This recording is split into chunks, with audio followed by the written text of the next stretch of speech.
Are you recording? Yeah.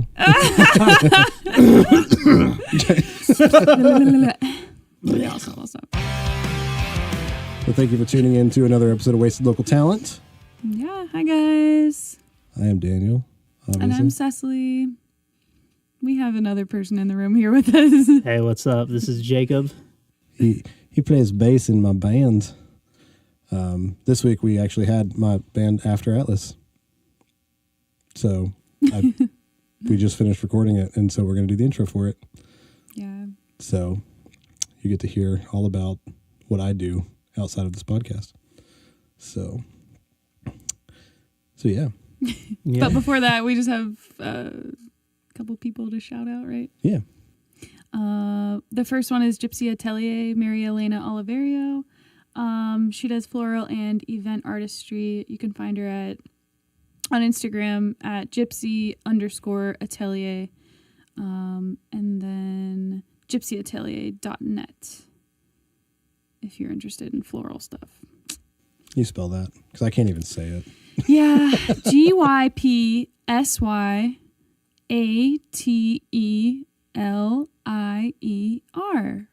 See, I would have never known there was an R in there.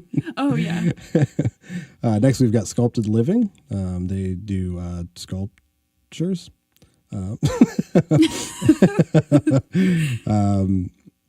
They do a lot of different, it looks like concrete sculptures, things like that. A lot of West Virginia-based stuff. I do see some Virginia-based stuff, too. So you can check them out on Instagram at Sculpted Living and at sculptedliving.com. And last but not least, we've got Ignite Entertainment Variety Show. And they are a dance burlesque troupe from Clarksburg. And they're actually going to be the ones that are helping us do our music video. What's up, Michael? Michael just flipped me off. And he flipped me off again. You can check them out at Ignite Variety Show on Instagram and Facebook.com/Ignite Variety Show. But yeah, they're going to be helping After Atlas out with our music video. So I'm pretty stoked on that. And they were super nice, too. Yeah. Awesome people. Mm-hmm. I love looking at their Instagram posts. Oh, it's awesome. I haven't been to one of their shows, but they seem really cool. I wish I could join them. I want to dance all sexy like. You can join them. I know, but I already do so many things. That's I'm like, true. how the fuck would I fit that into my schedule? Seriously. Yeah. And driving back and forth from Morgantown all the time. That's down to like Clarksburg, so. Yeah, I went to Vertical Vixens for one of their intro to pole classes actually, which was so fun. Not gonna lie. We did Maggie. A twerk class and an intro to pole, but I would go there every single week, probably like more than one time a day, but it's just so far. It's 45 minutes from where I live, and I'm like, can you guys just open up a studio in Morgantown? I mean, maybe eventually. I know they just opened this past fall, so I hope that they grow enough to be able to get another studio up and running, especially up in Morgantown, because it'd be good for them. Yeah. So, but we've got my band today, After Atlas. It was a fun little interview. It was. Talked about the music, our new song coming out, which is actually going to be at the very end of this episode, our Kickstarter to fund our music video that we're doing, and Flaccid Penises. And bromances. Lots of bromances. Yeah. They were super deep. I really like hearing about your guys' bromances. Just so much emotion. It is. We're a very emotional band. Yeah, we are. The songs reflect it. Yeah. Yeah, they do. Yep. Oh, show. So, again, thank you for tuning in. Follow us on Instagram and Facebook at Wasted Local Talent, on Twitter at Wasted Local, and we also have our Patreon that's up now. It's live, and then we keep forgetting to talk about. It's patreon.com/Wasted Local Talent, and we've got to talk about Worst Kept Secret. Bender? Well, just them in general. Okay. They're so easily forgettable, though.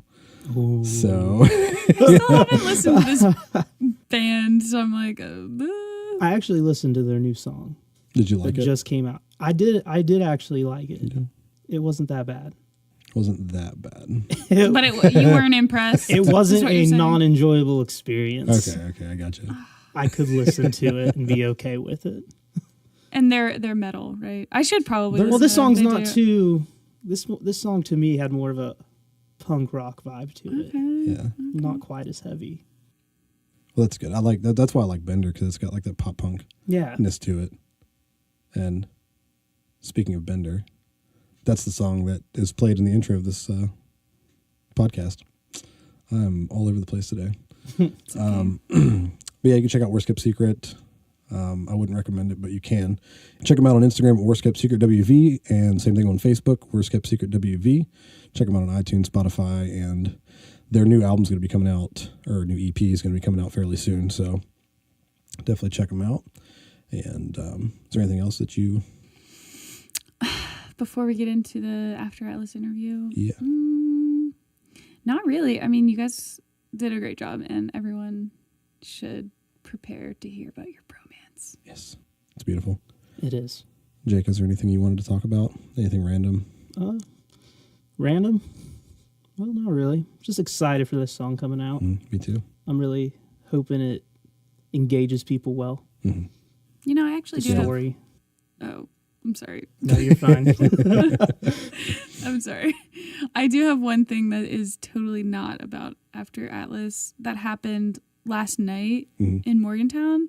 It's super exciting for West Virginia because I don't know if you guys know about So Far Sounds. It's kind of like a international concert series that is kept, like the location is kept secret until the day before. You don't know who's going to perform until the night of. And it happens in like a ton of cities around the world. And we just had our first one last night in Morgantown, and it was super great. And they're going to be happening monthly. I'm pretty sure it's just like a standard $20 for each show. And it's super intimate. You get to bring your own drinks, bring blankets, bring pillows, because you're typically like on the floor. And then you get like 2.5 hours of great music. So that's awesome. Yeah. Where's that held at? It's secret. Oh, it's secret. Okay, well, last night it was at Pathfinder. Okay, so is it going to be like different spots every it'll time? be different spots, and that's like the allure of it is like, oh, you don't know where it's going to be. They'll say something really cool. Vague like, oh, it's downtown. It's at Cheat Lake. And only the people that pay to go know where it's at? Well, the people that pay to go will, get notified one day before the show. So like on Friday, everyone was notified that it was at Pathfinder. Okay. So you don't know until the day before. Yeah. And you won't know the artists until you get there. And the really cool thing about So Far is that it's super intimate. You're right there with the artists. So like they're in the crowd with you, sitting, talking.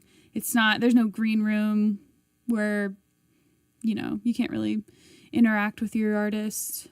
Or like the performing artists, so it's just that's a really cool thing. I like that. Yeah, I just had to plug it because it's awesome.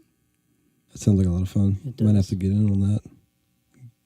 Go check out some shows for the next one. Okay. After Atlas, yay! Bye. Bye, Paul.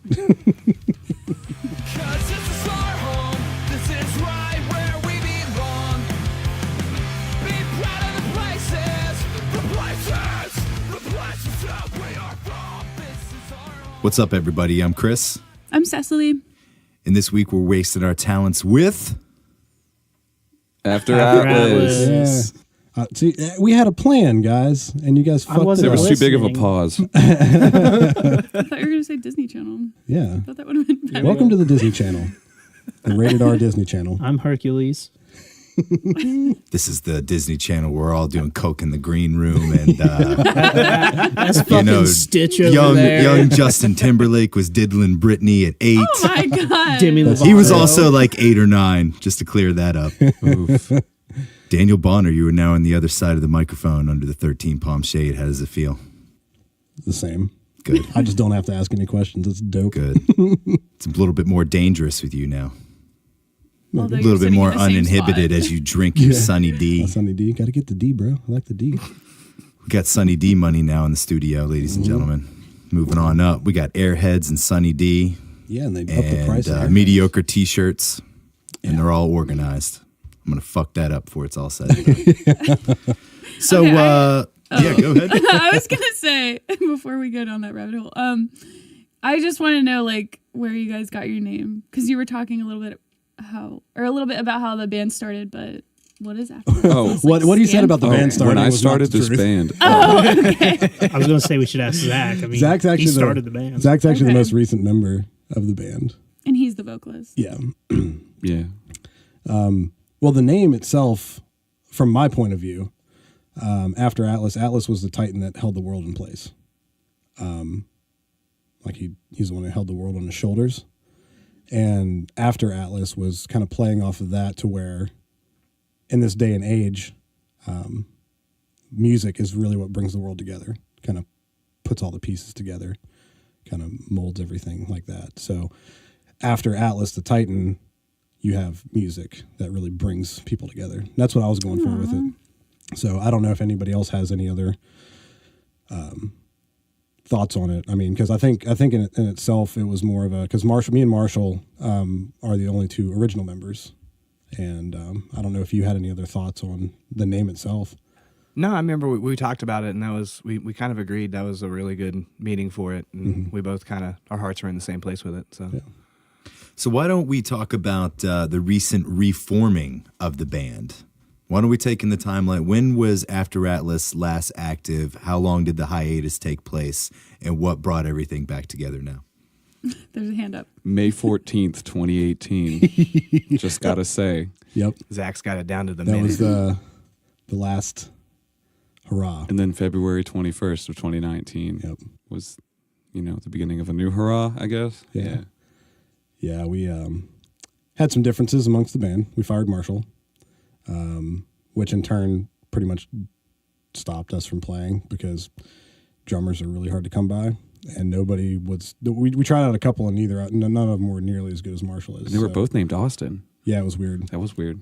But yeah, and we just kind of went our separate ways for a while, and Zach was always the one pushing everybody like, hey, let's practice. Hey, let's practice. Hey, let's get back together.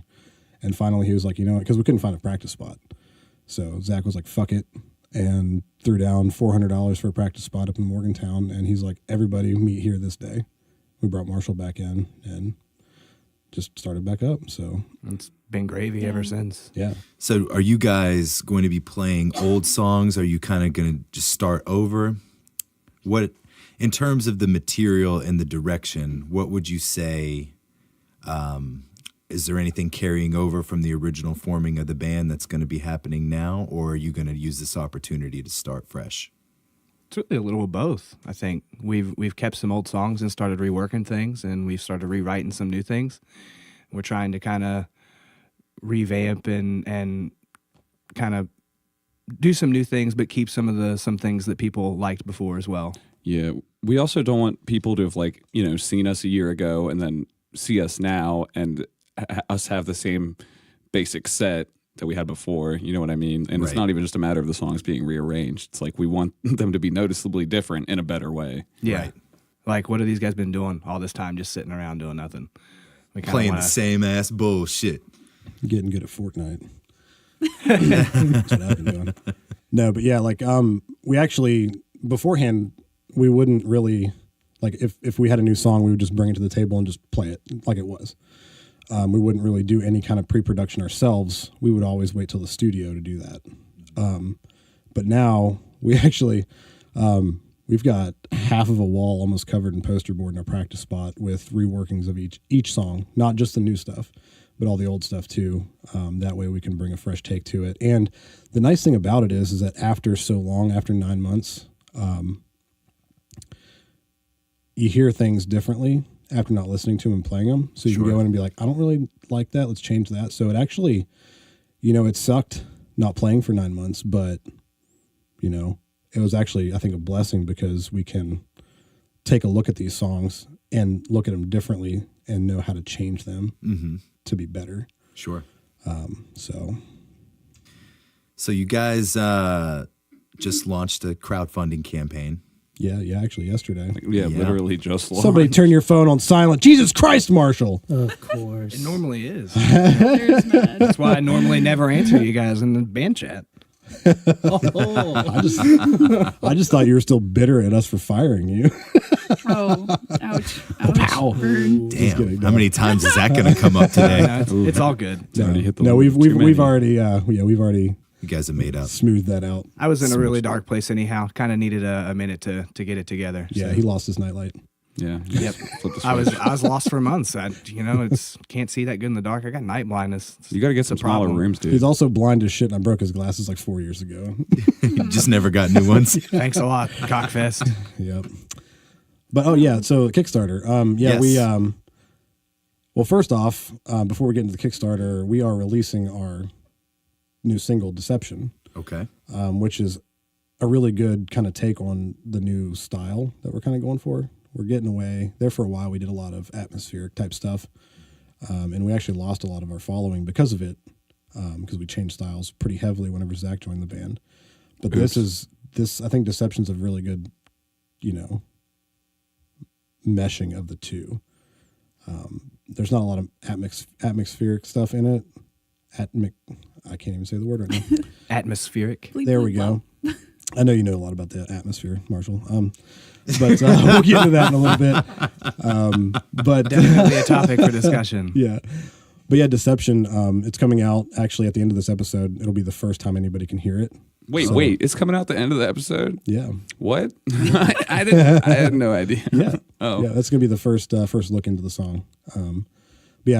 So with that, we want to release a music video, like not some kind of, crappy like self-shot thing. Like we want to do and portray what the song is through a visual means, because the music speaks to that and what the song is about, but to help people that can't really understand, lyrically or musically what it means, I think having a really good visual aspect. Plus, it's not something that a lot of local bands do, is shoot like really good music videos. Yeah. Like, and take the time to invest Yeah. in themselves and their music. In Yeah. that way.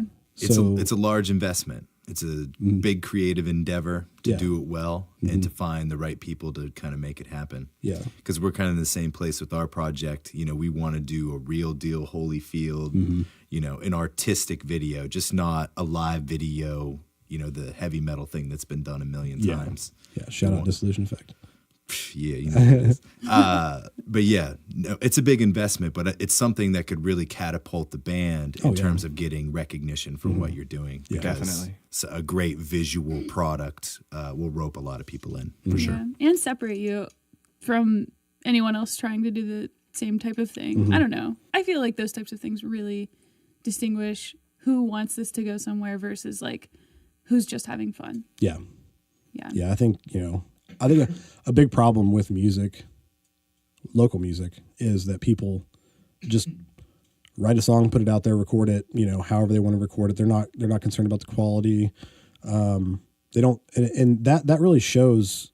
And from a fan's perspective or like a viewpoint, if you're not willing to put the time and the effort and the money into a good quality anything as a band, then it kind of shows that you're not.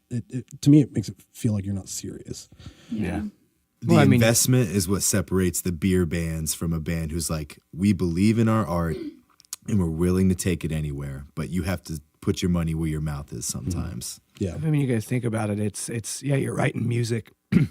And it's an art and you want to share it with people, but you're also trying to sell a product. If you want to make it something and you want to make it a career, Right. you got to try to remember you're always selling a product. Mm-hmm. It's got to be sustainable. Exactly. And coming out with good stuff makes it sustainable. Exactly. Because any schmoke out there can clearly be like, all right, well, these guys, this is a glorified practice for them. And you feel a little robbed when you watch that band, regardless of where they're playing in the lineup. You're like, how the fuck did these guys get here? I'm just saying. Yeah. Yeah. I agree. Yeah. And another big thing with like the music video, like I don't, we've only released since 2016, we've only released one single, and it was just an instrumental called Acceptance. And so we hadn't released anything with Zach.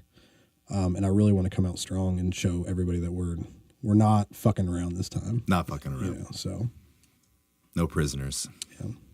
Daniel Bonner is gonna impose his will and his underutilized member on the masses. My tristicle.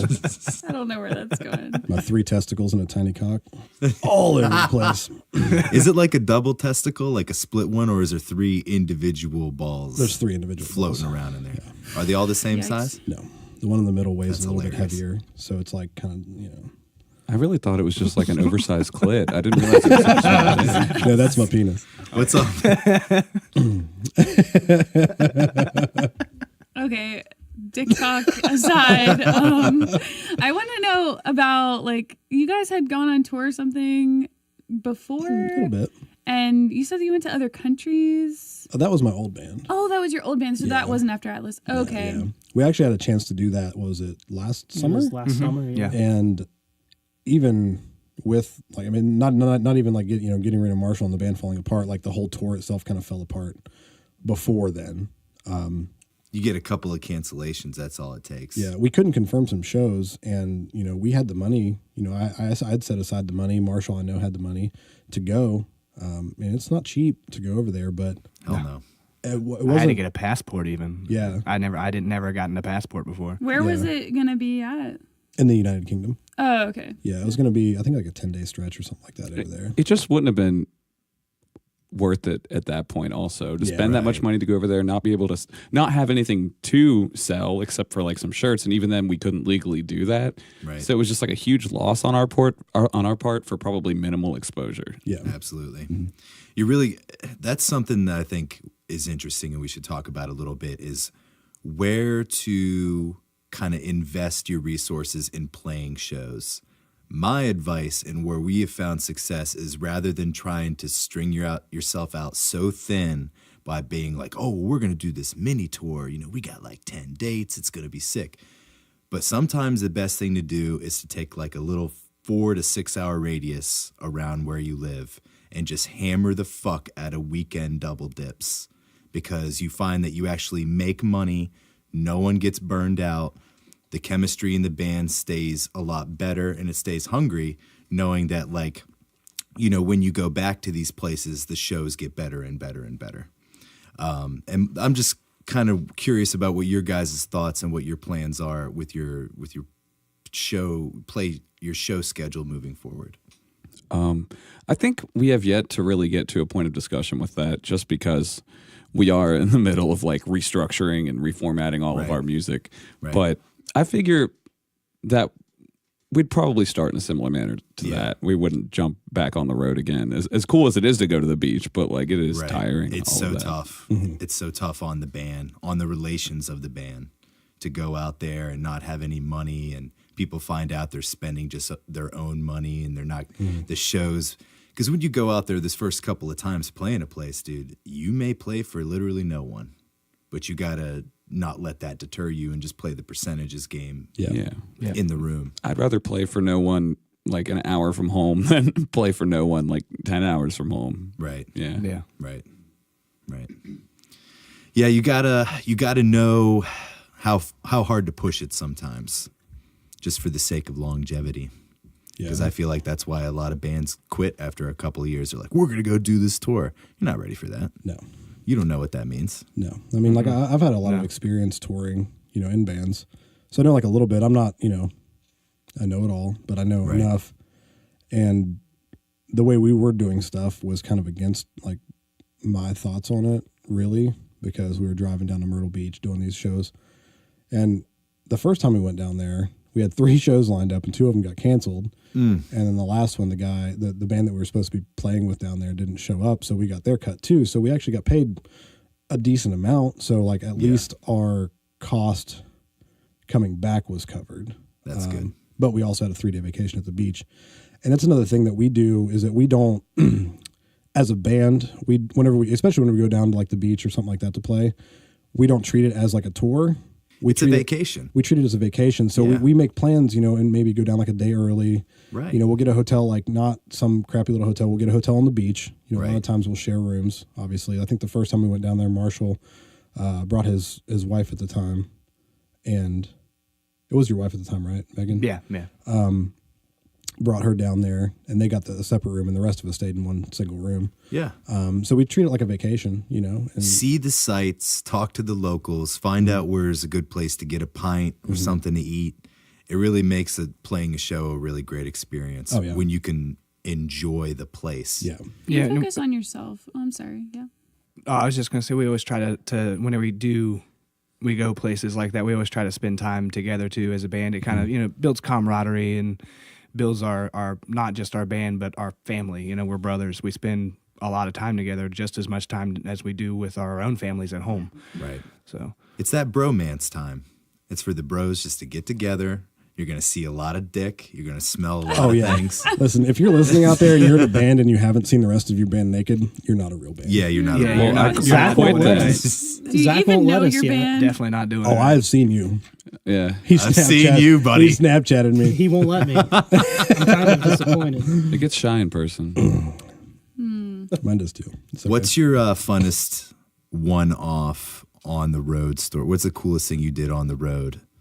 Like as a band? As a band, like on an adventure basis or an experience. What did you see?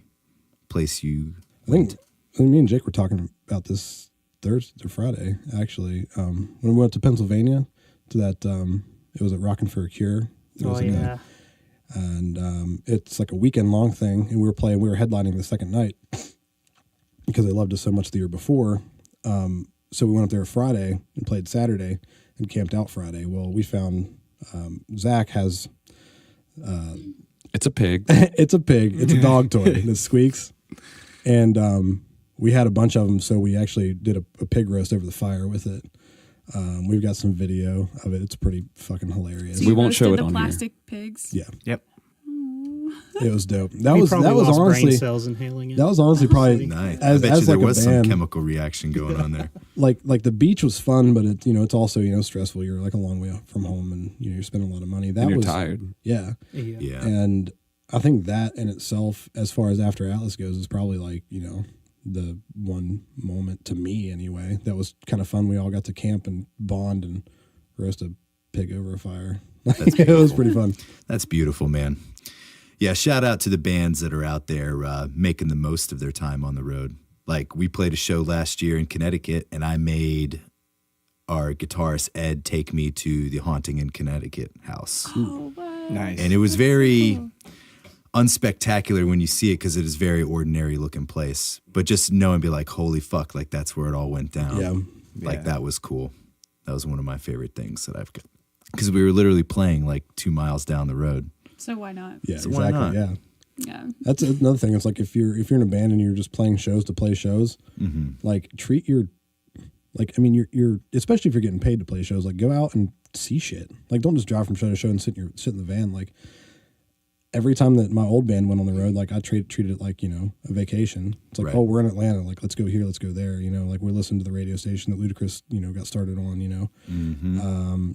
got to the Atlanta sign and got out alongside the interstate and did the A-Town down. Yeah, shit man. And took pictures. Hot Atlanta. You're there. Got to do Embrace stuff. it. Yeah. So, Making the most out of your experience. yeah. Yeah, I mean, I've spent a lot of time on the road too with other bands, and you can't just go from venue to McDonald's to venue to Burger King. It just That's a gets old. depressing life. It gets really old. It is. It's Yeah. really depressing. You got to find fun stuff to do. And You're better you're restaurants. traveling to Bojangles. places you've never been before. You may as well Bojangles, see some yeah. things you've never seen. Man, I love chicken places in the South. Just I just crave it. My thing is when we're driving down the The road, hotter the better. every time I see a Bojangles, I have to scream Bojangles. Oh yeah. Can you do it now? Marshall has Tourette's. Yeah, it's like Bojangles. Everybody gets really annoyed with it, but I think it's hilarious, and it gets better for me the further south we get because there's more Bojangles. You get more southern. So, note to self: we're never touring in the South. Or Marshall's getting thrown out of the van. So I guess I'll just drive the whole time. Still throw your ass out. Yeah, that's dangerous. Don't do that, Marshall. so the new debut single dropping after this show. Yeah. So stay tuned for that. Make sure you stay in there, hang in there with it, because there's going to be something glorious at the end. Oh, it's beautiful. It's great.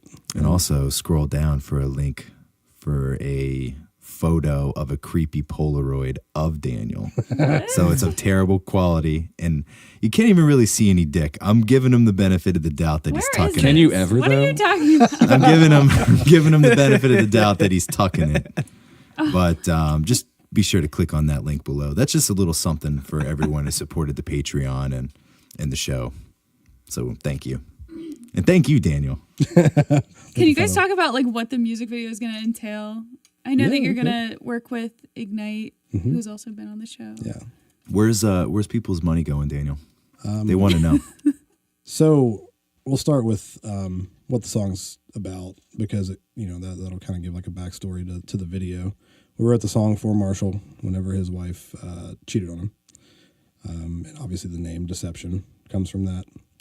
So Ignite's been awesome. Me and Jake met with them on Friday, and they already have a dance choreographed for it, and it's really nice. It's like a mixture of kind of a ballroom style mixed with some very, I don't even know how. It's like robotic, almost like a dubstep style dance mix with it. It's kind of cool, like how they did it, and their thoughts behind it too. But basically, the whole idea behind the video is going to be that kind of being deceived by somebody that you are attracted to or in love with.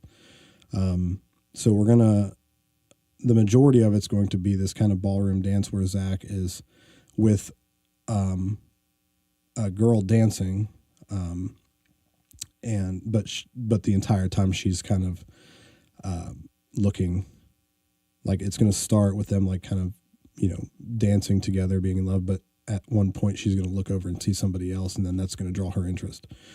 But you're never going to really see who that person is, because we want that kind of mystery, because being deceived and being cheated on, everything's left to your imagination. That's kind of the worst part of it. Yeah, definitely. That's the part that tears you apart. So kind of portraying that, and then there's going to be a bathroom scene, a claw bathroom scene that's going to be a big part of it too, where each of the band members are going to be coming up out of the water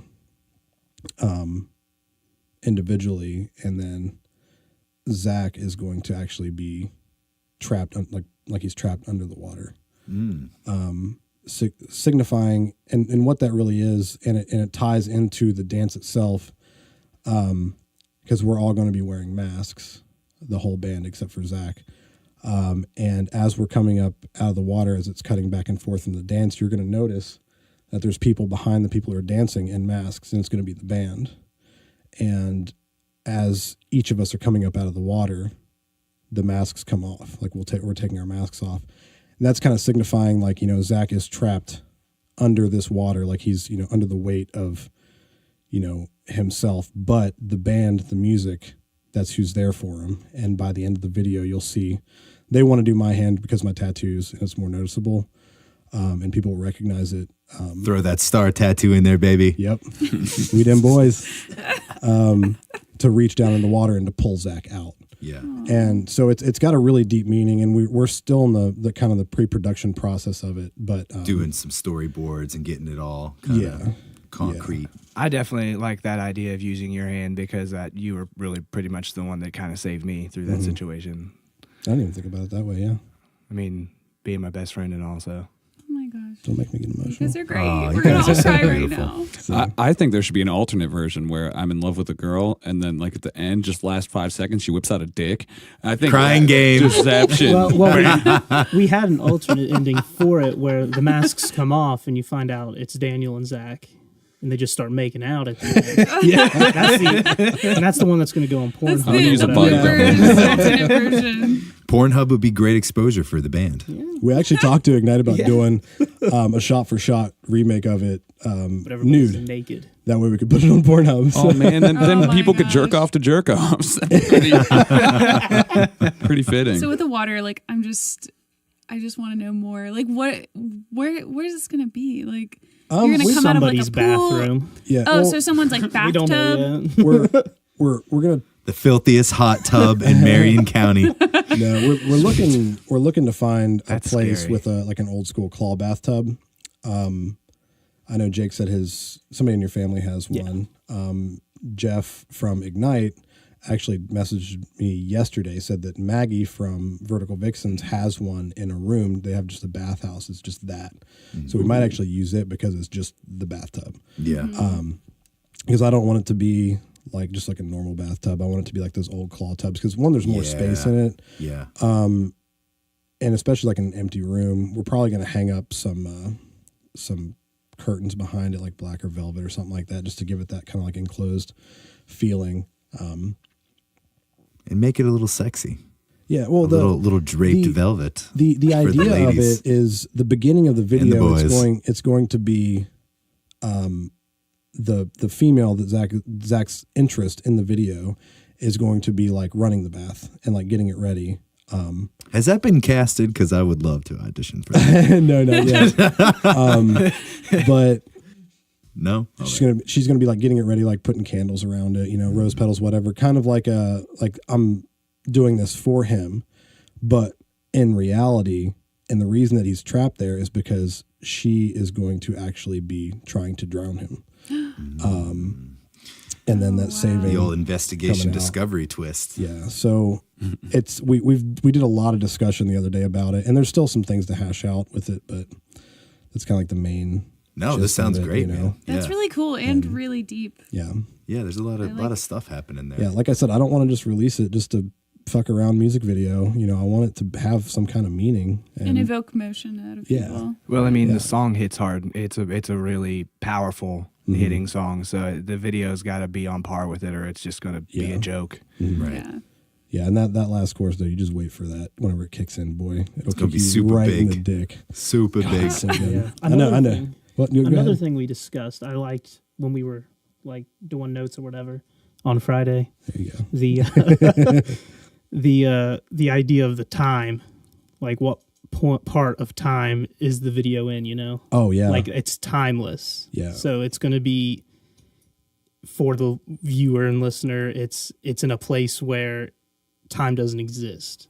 Clothing wise, stylized wise, it's going to be a little vintage, past. but it's also going to have a contemporary feel. Yeah. I love that. And the dancing that Ignite is choreographing, there's going to be 4 couples that are actually dancing around Zach and the main interest.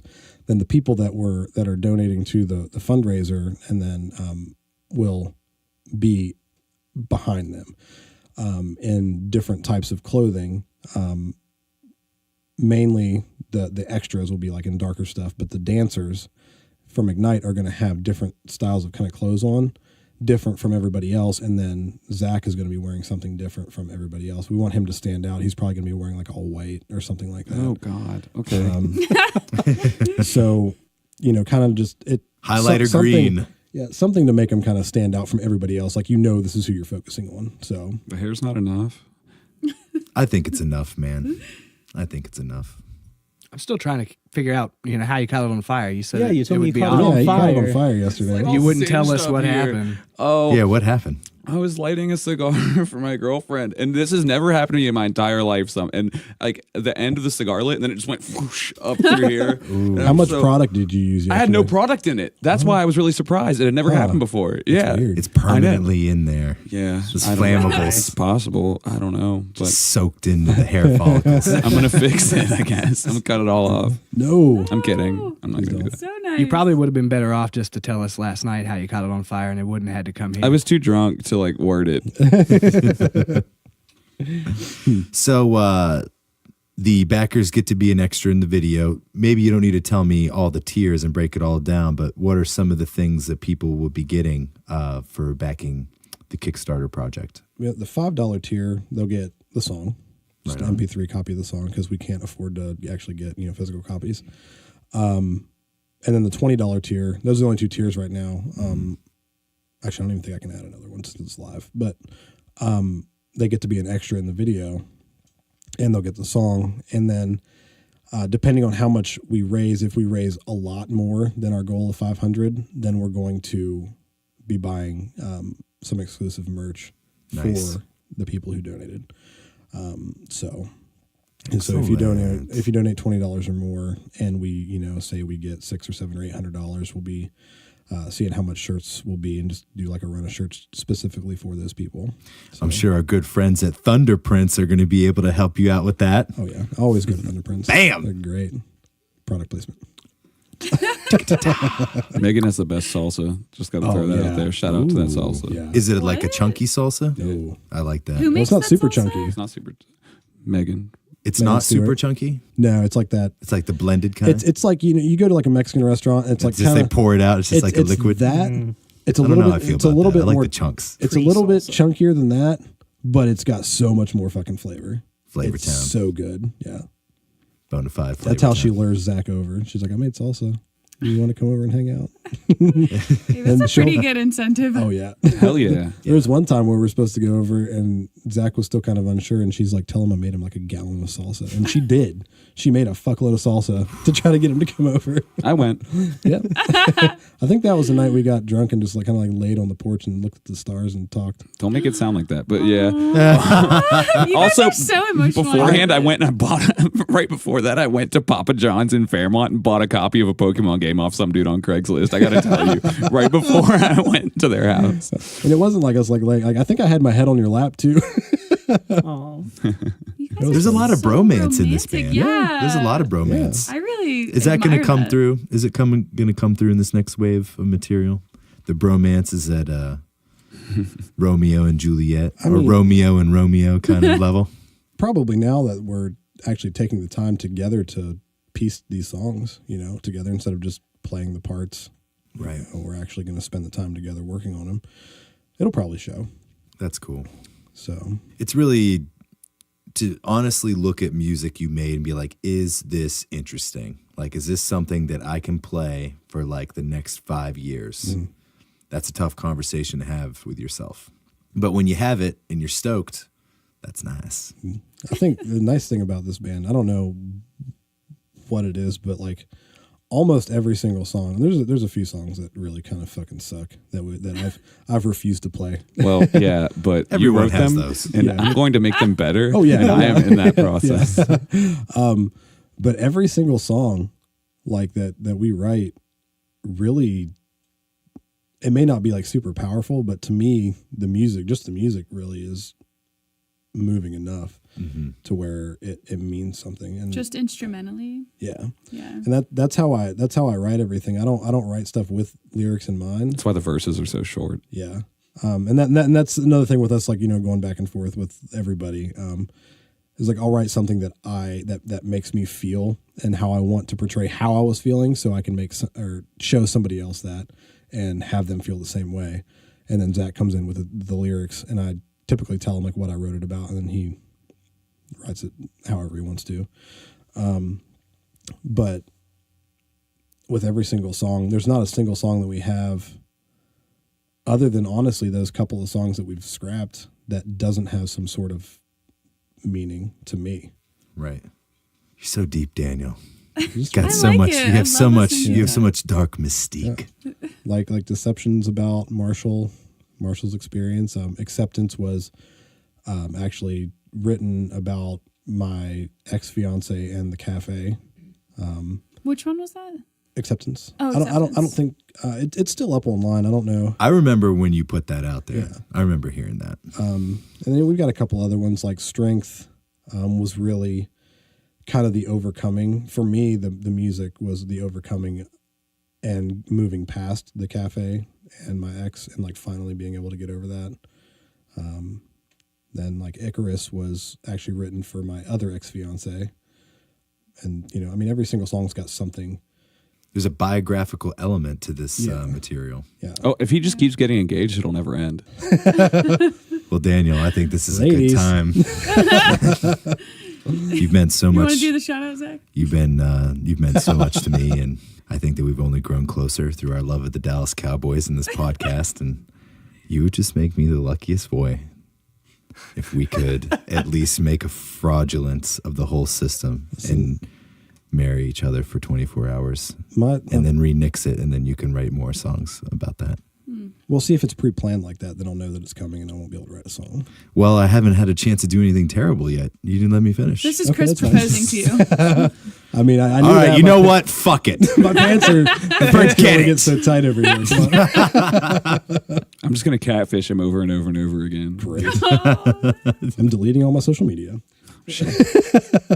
No. Well, then no one's promoting this podcast. True. This was all for nothing. No, on a serious note, I like how you guys are incorporating like certain, I don't know, like generalizations in humanity into your music and like really showing people like, hey, we're feeling a lot of these things. Because I feel like a lot of people can connect through those similar heartbreaks. Mm-hmm. I guess mostly they're heartbreaks. They sound like all of the songs are. Some of them. I mean, there's ones like Tranquility was one that I was just kind of like in like a limbo almost. Like I didn't know what the fuck I was doing with my life. Sure. I mean, I still don't, but that was whenever it kind of hit me pretty hard. Yeah. And just the progression of the song from start to finish, how it starts kind of soft. And then the choruses or like the, whatever in the middle where it gets even softer and kind of like that feeling of like ups and downs. And then at the end, it just explodes with full band. And it's almost that like coming to realization of, get your shit together. Yeah, it's like that aha moment, that eureka moment. Mm-hmm. So I have written songs just to write songs, but the ones that we really use, the ones that are good, the ones that we want to use are the ones that, the songs that I write anyway, are the ones that really, I want to show people how I was feeling. And I've had people tell me, I'm like, hey, let me know how that song makes you feel. And they almost 95% of the time people are like, that song made me feel this way. And it's the exact same way that I felt whenever I was writing the song. That's, very kind of self-affirming, you know what I mean? In a good way. I mean, knowing that you're trying to portray something and you were able to convey it through your art without having to completely explain it. And those were all without lyrics. So it can only get better with lyrics to help people understand. So whenever I write music, I don't write it just to write a fucking song. I write it because I want to portray how I'm feeling, and it's working. Nice. So, well, it kind of goes back to the name of the band too, because we're after Atlas, and that means that we're trying to help bring the world together with music, and the only way you can really do that's to sing about real issues. Mm-hmm. Sure. Try to help people with the issues that you have experience on, and I think it's.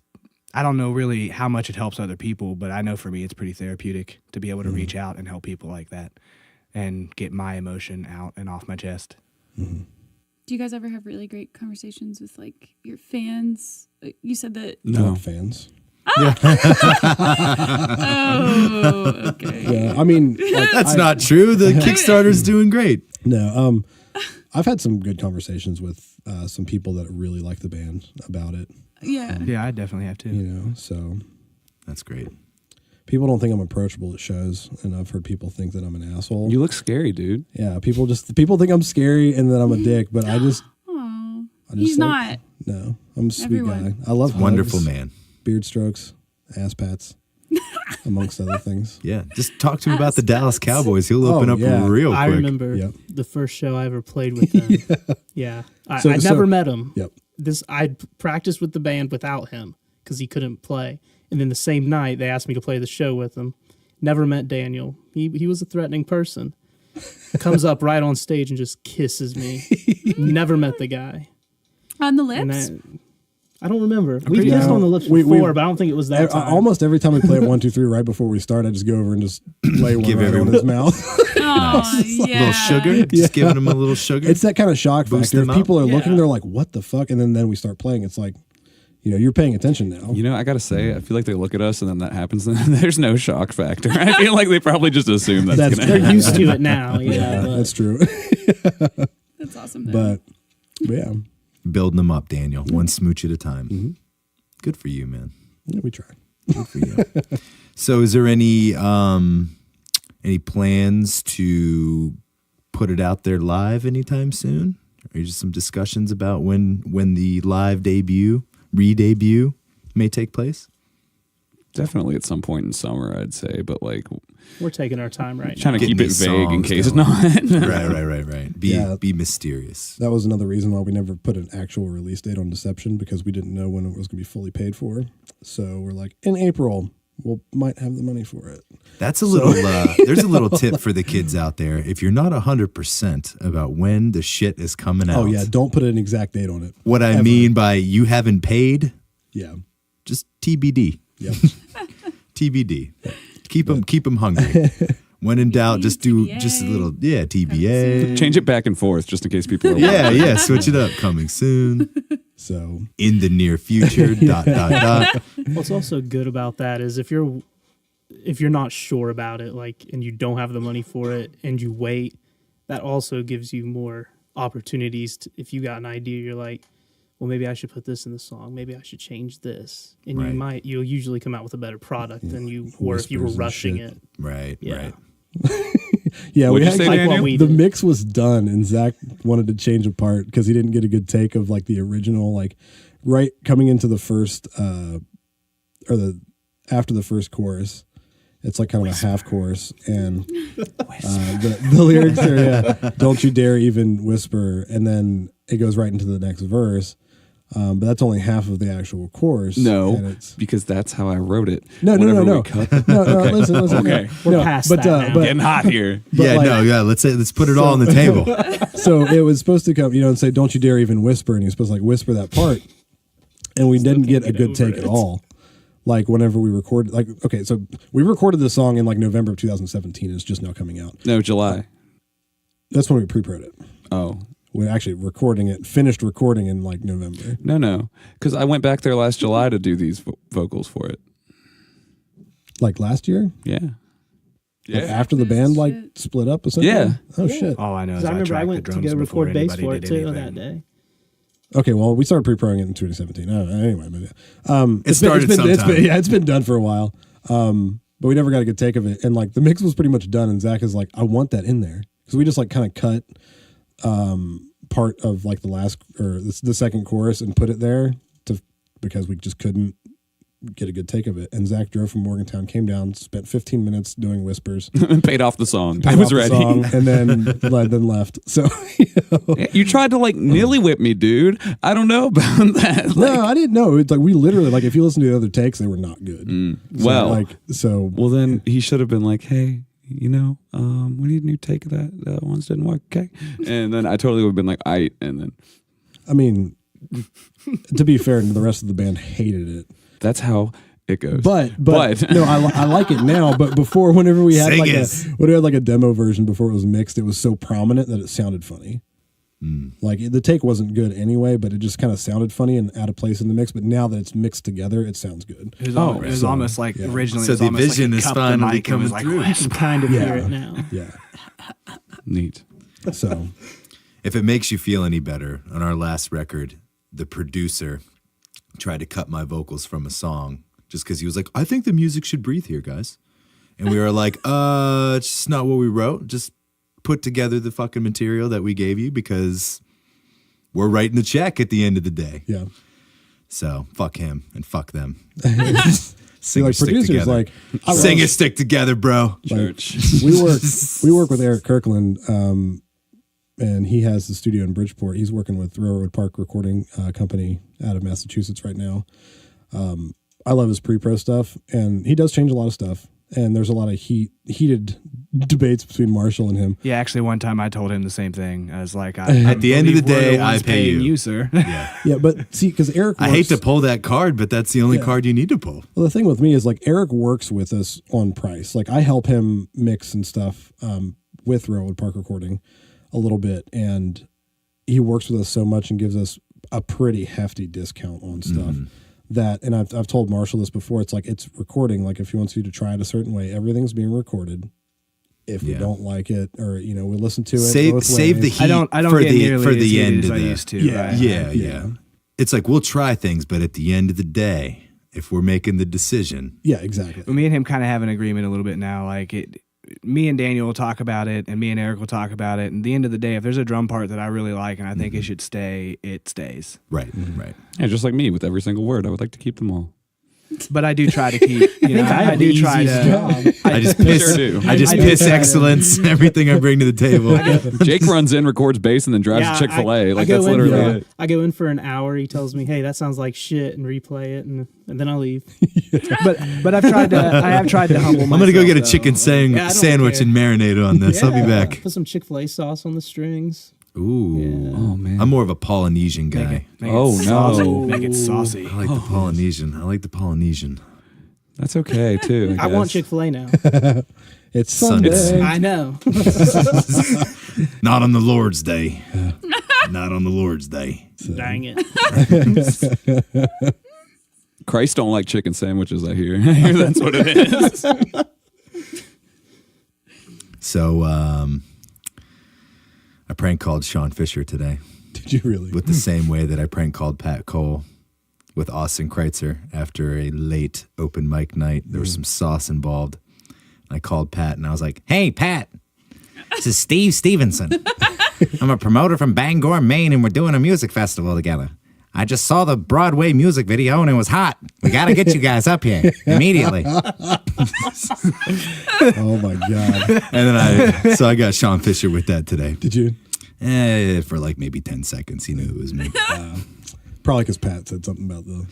Yeah, he probably did. And then that asshole proceeded to go to the wrong park and ride on the other side of the county when I'm trying to give him money from a show that his band played with us in December. We've got a funny story about people meeting us at the wrong spots.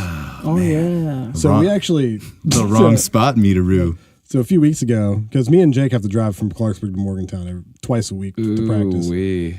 Well, no, I'm not complaining. You be quiet, because they used to have to drive from Morgantown to Clarksburg. We get it. No, we're like, hey, Marshall, like to save us gas, meet us at Walmart off the exit 1 on 68. Right. So me and Jake get to Walmart, and we're waiting and waiting and waiting. And Marshall's like, "Where are you guys at? I'm here." And I'm like, "I don't see you." He went to the fucking Walmart over in University Town Center. Oh, That's exactly what happened with Sean. So in conclusion, we have a song That- called don't Exit use- One. Who the fuck uses exit numbers? Don't use exit numbers. Just, what gonna know where exit to is go? it? Anything that happens to Marshall would make it to a song. there's an exit number. Exit 1. and If it was then a town center, I would have said the fucking town and center. then there's another sign that tells you what is there, like that one. Give me that sign. you need landmarks. I'm You need listening. Exactly. landmarks. That's exactly. Fair. That's fair. Taking this shit from Like, a do I flat get off at the earther. Coliseum exit? Do I get off at the University exit? Am I going to Westover? Like, what's Yeah. going on? You just have to remember, we are Marshall. You're flat, Marshall. And just like them, you're going to crash in a plane and die. Oh my gosh. Me Sorry, that's like a really. it's not too soon. Fuck you, Matthew McConaughey, and that movie, and the blundering turds. Your tragedy validates nothing. Oh my gosh. Wow. So anyways, Oh yeah. I've been trying to put this off for as long as I could, but I can't anymore. What's the deal with this flat earth thing? Okay. So here's the thing. I'm not coming hard. I No, want to hear the perspective. well, first off, I got this thing where I like to read. Sure. And I like to read conspiracy theories. And I got onto the conspiracy theory about the flat earth. And it's interesting. I'm not Sure. saying it's necessarily true, but now it's this huge joke. Especially because, I mean, everybody knows Daniel and Michael Bonner and Jed Flesher. Everybody knows them. And it's like, it's a big thing now. So it's... Right. I just kind of Which play is along why, with it, you know? which is why I wanted to come to you, because I Yeah. kind of had a feeling it was some ridiculous, blown out of proportion scenario. I just play along with it, you know. That's great. For After Atlas imagination, the earth is flat, you know. I was thinking I should get him a globe of flat Earth, You and think- then I realized it'd just be a map that spins. You think about it, it would have been a whole lot easier for Atlas to hold it up if it was flat. It would be. It would be. But that wouldn't be. That's Yeah, like the sorry, best it's kind of point. anticlimactic. Yeah, no, Really that's be all as right. I think you're though, starting because to in the believe it. pictures, he's like this. You know, if it was flat, he would just look like a fucking waiter. Right. No, He's he'd like just be carrying like, a tray of fucking food. Holding a pizza box over his Yeah, head. it's like, hey, I got pizza. Large pizza box. Fucking Jed. I should have known. But no, it's funny. They get me really good with it sometimes. Like I won't be expecting it at all, and just out of nowhere, boom, it hits. Those bastards. Flat Earth. You're starting to believe it, aren't you? I think it's starting to get into. I think it's starting to get into my head. It's like slow. It's like it like it's like hacks they're your slowly brain. brainwashing me. Yeah, yeah, hacks your brain. It's like I didn't believe it. I didn't want to believe it, but now it's worth looking into. Everyone tells him he believes it. So It's in Minecraft. It must be real. What's your favorite conspiracy theory, Marshall? Yes. I want to know. If it's not the flat Earth. Wow, my Kennedy favorite, assassination. That one's a good one. Honestly, that is a though, compelling one. I think my favorite one is the situation with the Titanic. There's a conspiracy theory out there that says the Titanic and the Olympic, of course, were sister ships, and something had happened, or the Olympia, whatever it was called. Something happened with it, and it wasn't going to be able to make the voyage. And to save face and to collect on the insurance money, they just switched the names and sent the Titanic. And it was like some boiler fire that caused it. It was never like the iceberg. They hit it, but that's not what sunk them. Right. It was a pretty interesting. Was theory. it like the boiler fire like made like the metal? It made the metal fragile. It made the metal weak. Yeah. But the theory goes is that fire was actually on the Olympia or whatever, not the Titanic, and then they switched the names so they can collect the money on it. And of course that was at the time, the big banking elite families were the ones that owned the shipping company. So sure, that was a pretty compelling theory. That's probably my favorite one. In that era, it would have been easy to pull that off. Oh, definitely. Yeah. Forensics was like non-existent. Yeah.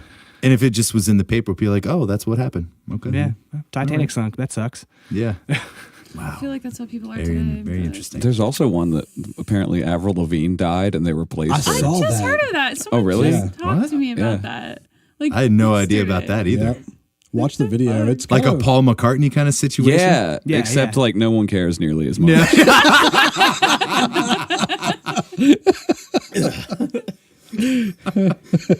Damn. Ouch. Take that, skater bitch. It's complicated. It is complicated. She's going to be like, what the hell?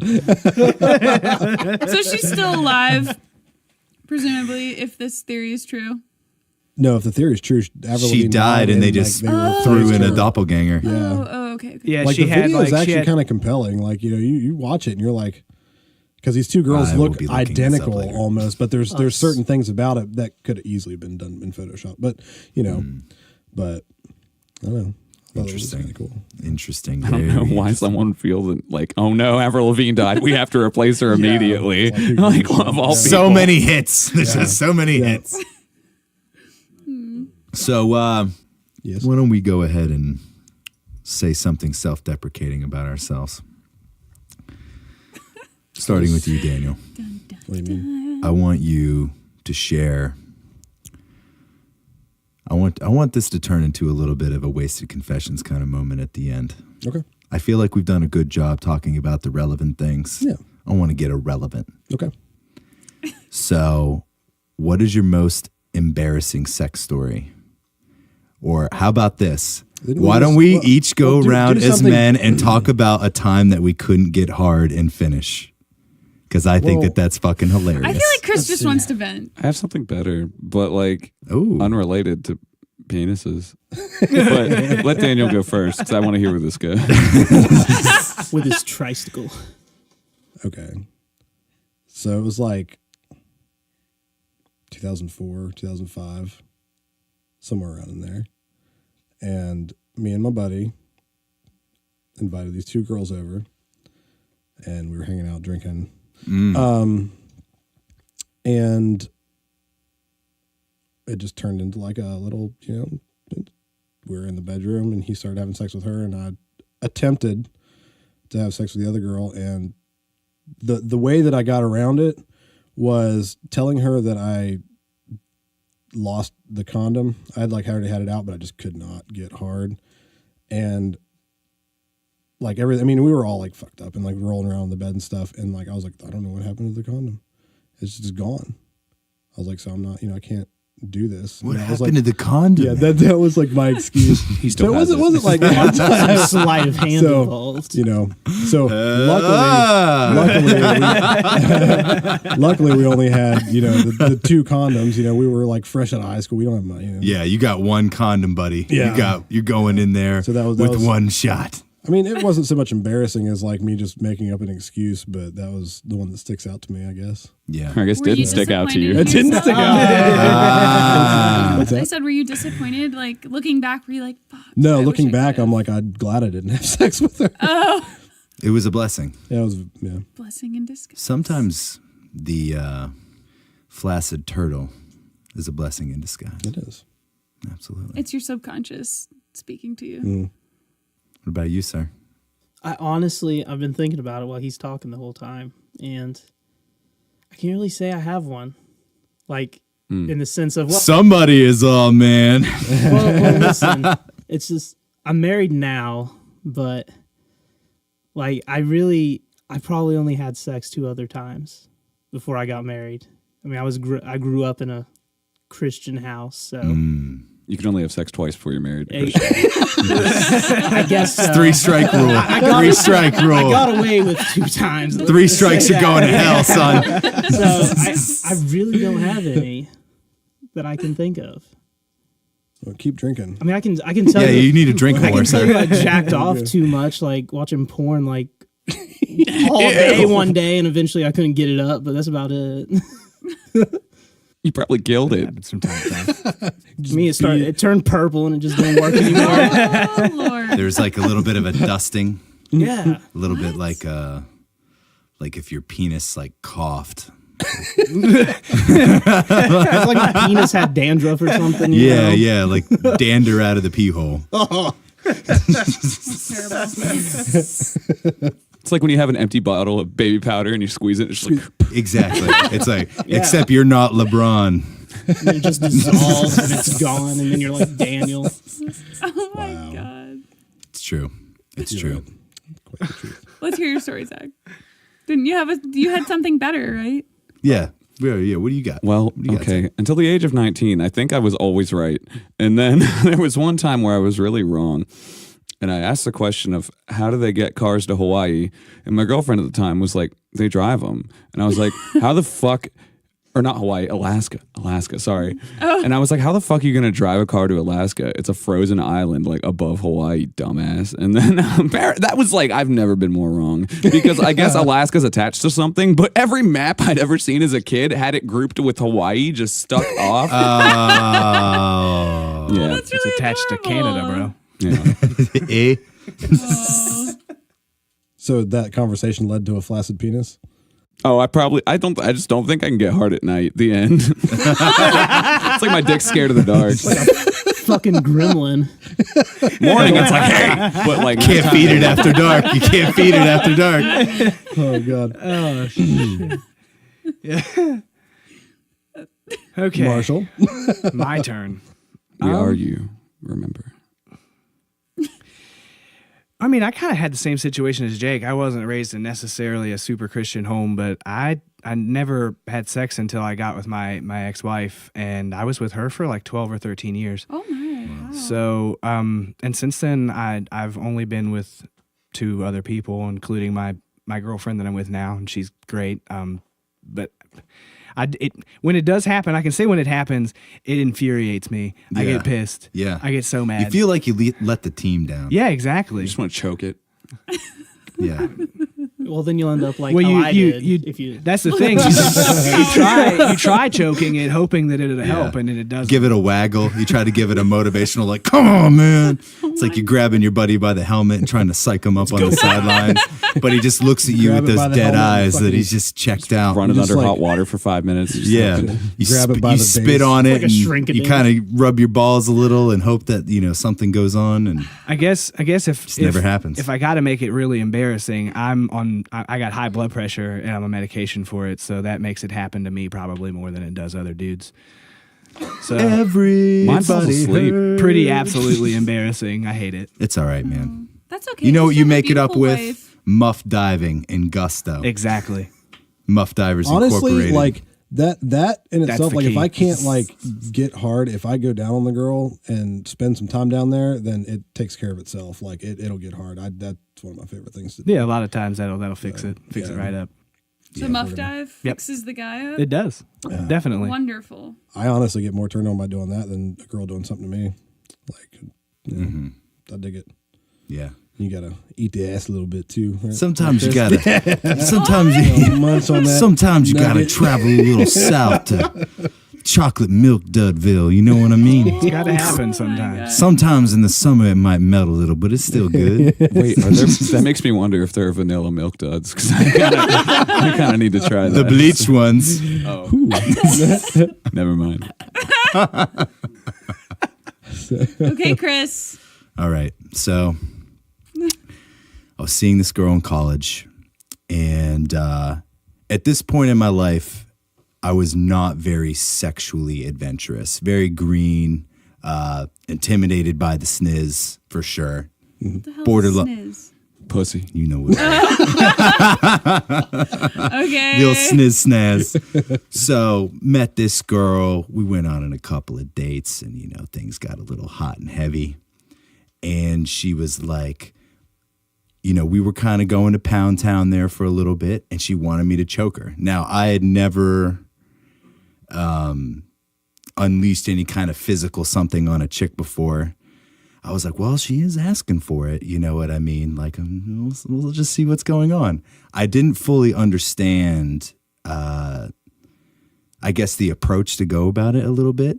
So I didn't want to be like, I didn't want to Andre the Giant her and grab her by the neck and start ringing that motherfucker. So I just kind of went in a little bit, and she called me a pussy, knowing that was kind of part of the choking kind of thing, like, oh, come on, you fucking pussy. And then it was just like, it just like deflated my ego like a balloon. Yeah, that would kill me too. Because I was just like, damn it, maybe I am a pussy. Like, because I was this guy, I grew up playing football and rugby and all this other shit, you know what I mean? And I just felt like at that moment, it was like getting the shot at the end of the game. She passed me the ball, and it was all me in the corner alone. And I airballed it. Airballed it. Yep. I airballed it, and my dick went limp. And then she told a couple of people about it. That's even worse. It was worse. And I was like, God damn it, I'm green here. You're like the fucking second person I ever put my penis in. I don't deserve this. I mean, people really can say stuff in bed where you just like, nope. I just wasn't ready. I didn't realize that was part of it. I should have been like, oh, you fucking bitch. You know what I mean? Give her a little fucking. Oh my God. But I couldn't handle it. I wasn't there. Probably. It was. She probably wanted you to slap her. She did. She was trying to coax me into being mean. But instead, I got scared and you're too much of a sweetheart. I'm not really into that. I was either. too soft. I honestly, if she would ask me to choke her, I probably would have went flaccid right then. Like I just can't. Right, I tried, and I was just. I'm not a violent person. I can be like lightly that. like, oh, my hand's on your neck, but you know what I mean. Like, no. She wanted me to. I don't want to feel your pulse in my hand. Yeah, she wanted me to Ted Bundy it. And I just didn't have it in me then. Yeah. So that's it. That's my flaccid penis story. The only one that's kind of funny. The other ones are like, well, cocaine's a hell of a drug. So how do we spin this my way? Do I talk about a guy who just could not get it up at all? I think we're doing the self-deprecating, I, for whatever reason, couldn't perform. Is there some capacity where you felt like in the You ever just stayed closed? Oh no, that totally happens. No, that totally happens. There's totally You put the sealant. You put the sealant on that thing and shut it down. Wait, totally a time where you could be with a girl and she's not into it and you just can't get it in there. It's just too dry. It doesn't moisten up. Do you stop at that point? I feel like it's just like no. You just go. No, then you just. That's when you muff dive, Zach. No, you're not. You're not. Where's the petroleum jelly? Okay, wait. Repeat that. No, there's totally times where a girl cannot be turned on, and you try to get in there, and you just can't. It's dry. It won't moisten up, and that's where you either get some lube or you muff dive. Like those are your two options, or you just give up. Muff dive is incorporated. Or you respect them and don't have sex with them. Yeah, that's that was my last. Or put them option. back Or in the just give up. grave. Great. Oh my gosh. dude, I feel for those guys. Daniel. Are we fucking? Necrophilia is not my thing, Daniel. No, but I do understand that. Like, I don't think there are any defining moments where I was ever like, oh my gosh, like I'm so terribly dry that nothing can happen. Because if I didn't want to do it, obviously, like I would be like, Just shut it down before it ever gets there. Me. Yeah. But I don't know. I mean, there definitely have been times, but I don't think there was one time that really stands out. That's fair. Because it eventually starts working. Yeah. You know? You just become be a very little patient. I'm going to ride this out. Like, if you really want it to happen, I feel like you're going to find ways. So. Right. Once again, Muff Divers Incorporated. That's the key. That's where you got to go. Works every time. Be sure to contact 99% Marshall of the time for all of the Muff diving needs. Due to his high blood pressure medication, sometimes he can't perform. That doesn't get him down. He decides that he's going to take a little time with it, and he's going to tongue punch your vulva until it works for everybody. Check out Muff Divers Incorporated on Instagram at Muff Divers Inc. and on Facebook. Looking That's for great. muffs all over this flat earth. That's the fucking tagline right there. Dude, we got to get a t-shirt of that made. Oh yeah, Marshall's Muff Divers Incorporated. that'll be the page, or that'll be the Every Kickstarter. muff on flat earth. That's what the backers are gonna get, huh? Yeah, that's what the backers of the Kickstarter are going to get. That's not a terrible idea. Not a terrible idea. Oh. What time do you work, Zach? 40 minutes. Mm. So I should probably leave within like 5. Okay, we can wrap up. Could wrap it on up. Just fellas, let everyone know where they can find you on all your internet presence. Facebook, Instagram, and Twitter are all at We Are After Atlas. What about Snapchat? What is the Snapchat? I don't know. We are after Atlas, I We Are believe. After Atlas. Do you still use that? 'Cause I don't have the login I can. stuff. This phone was like, I don't hey, either. did you know you can download multiple Snapchat apps so you can have multiple Snapchats like in use? And I'm like, what? So yeah, I'm gonna fucking Do it. Yeah, because we used to use that a lot, just like a random, When we go to the beach, we just put Yeah. random stuff on there. It was fun. But yeah, we don't have anything up online right now as far as music goes. But the Kickstarter, it asked me for like a custom URL for it, and I put it in there, and it's still this just giant long fucking thing. So if you just go to our Facebook or Instagram, There'll be links. There'll be links there if you want to check that out. Links underneath the episode. Yep, everything will be linked underneath the episode too. So Just search for After Atlas on Kickstarter. yep, Support your motherfucking artist. yes, please. Yeah. Well, gentlemen, this has been a blast. It's been a lot of fun. Thank you for being here. been great. of I course. mean, I had to Thanks be for here having about us. it. Yeah. Don't let him get you down, Marshall. No, don't let get him you keep you down, Marshall. Awesome, guys. Thank you.